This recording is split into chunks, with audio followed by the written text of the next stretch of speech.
सन्माननीय उद्धव ठाकरे,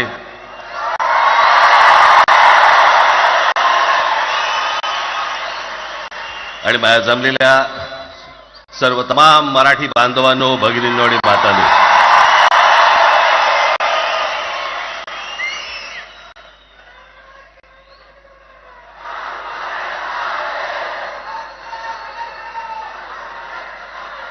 खरं तर दोघांची भाषणं संपली ना की एकत्र आरोळ्या ठोका.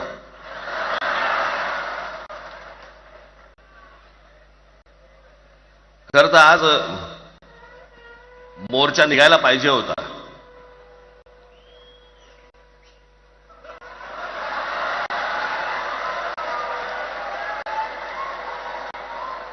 तोंडानेच आहे ना.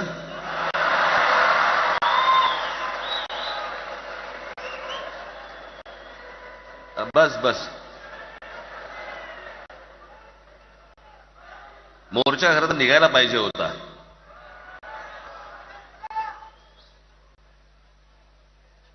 मराठी माणूस कसा सर्व बाजूने एकवटतो याचं एक चित्र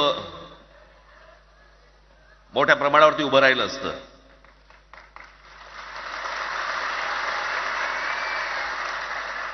पण नुसत्या मोर्चाच्या चर्चेनेच माघार घ्यावी लागली.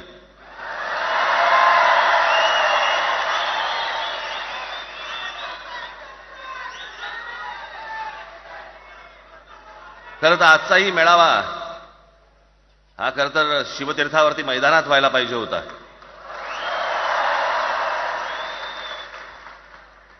मैदान ओसंडून वाहिलं असतं अख्खं.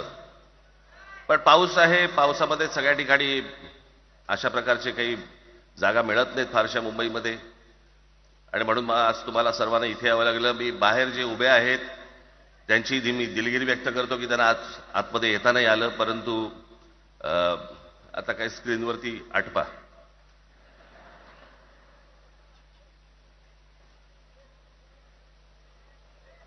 मी माझ्या मुलाखतीमध्ये एक म्हटलं होतं की त्याच्यातनं या सगळ्या गोष्टी खरं तर सुरू झाल्या, आणि मी असं म्हटलं होतं की कोणत्याही वादापेक्षा आणि कुठच्याही भांडणापेक्षा महाराष्ट्र मोठा आहे.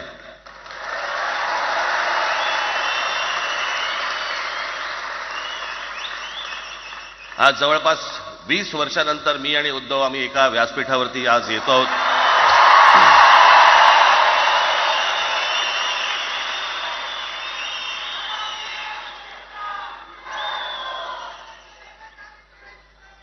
जे माननीय बाळासाहेबांना जमलं नाही, जे अनेकांना जमलं नाही, आम्हाला दोघांना एकत्र आणायचं, ते देवेंद्र फडणवीसला जमलं.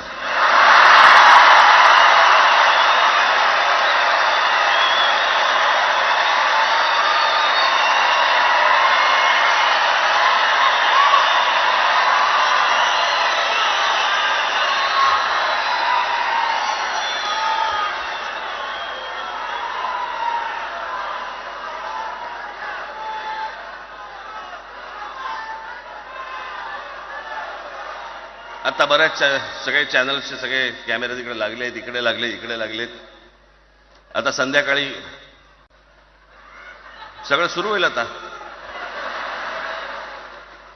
काय वाटतं, काय दोघांची बॉडी लँग्वेज कशी होती?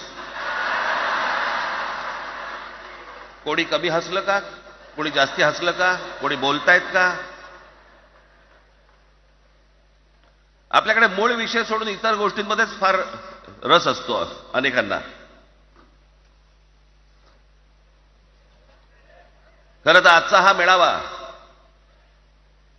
मोर्चालाही तीच घोषणा होती, आजच्या मेळाव्यालाही तीच घोषणा आहे की कुठचाही झेंडा नाही, मराठी हाच अजेंडा.